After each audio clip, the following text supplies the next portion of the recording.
Baby baby বাবা solid ঘুম দিয়েছিস আজকে। আর কি রান্না করবি? এত বেলায় উঠে রান্নার দিকে এলি দেখলাম। কি রান্না করবো তুমি জানো না তো? মাছগুলো কে কেটেছে? ও কম এটা ক্রিয়েটার না। মাছ কাটা, এটা মাছ কাটছোস? আরে দেখ তুই ঘুমোচ্ছিস, তোকে ডাকলাম তুই কেটে দিবি না বললি, তাহলে আমি কি করব? কাটতে তো হবে আমাকে। মানে একটাই গোলমাল আছে, বাকিগুলো কি ঠিক আছে না গোলমাল আছে? গাইজ একটা কথা বলো, তোমাদের বড়রা তোমাকে কেউ এরকম হেল্প করে? আর হেল্প করে এরকম ভাবে বাঁশ কেউ দিয়েছে? এরকম হেল্প করার খাওয়াই দরকার দাওয়াই ছিল সব না। করাই নিচ্ছি। না, এরকম হেল্প করার আমার দরকার ছিল না। কেন দরকার ছিল না? তাই কেন? তো করেও দিব, আবার তোর কাছে খিস্তিও শুনবো? হ্যাঁ, ভুল করলে শুনতে হবে। তাহলে উঠে পড়িসনি কেন? পড়া ডাকিসনি কেন? ডেকেছি, উয়া করে করে শুয়ে পড়েছিলি কেন?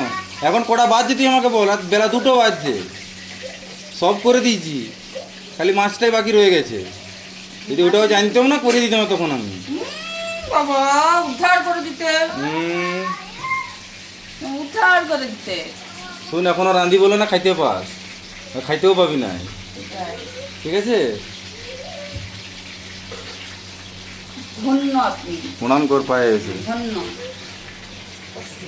হুম, মাছ কেটেছে বাল, এটা মাছ কাটায়? কোনটা মাছ কাটা হয় না তুই বল? আচ্ছা বন্ধুরা বলো তোমরা, যে এটা কি মাছ কাটা হয়নি? কয়া পেয়েছে না? তোর থেকে তো ভালো কাটিছি, তুই তাও পারুস নাই। দাঁতগুলো বের করছিস কেন? 32 পাটি হলুদ হলুদ দাঁত। তো সেটা দেখবি ভাঙবো।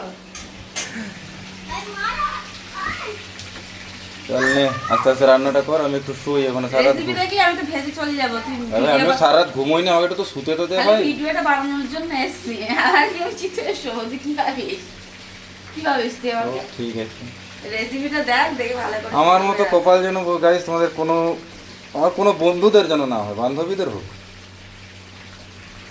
বন্ধুদের যেন না হয় আমার মতো। বান্ধবীদের হোক, হ্যাঁ বান্ধবীরা না, ভিডিওর মধ্যে থেকে আমার ইট ছুঁড়ে ছুঁড়ে মারবে। মারো, বান্ধবীরা। ঠিক আছে, রান রান রান, আমি রেসিপি দেখছি। ঠিক আছে, যাও তুমি মারা হবে।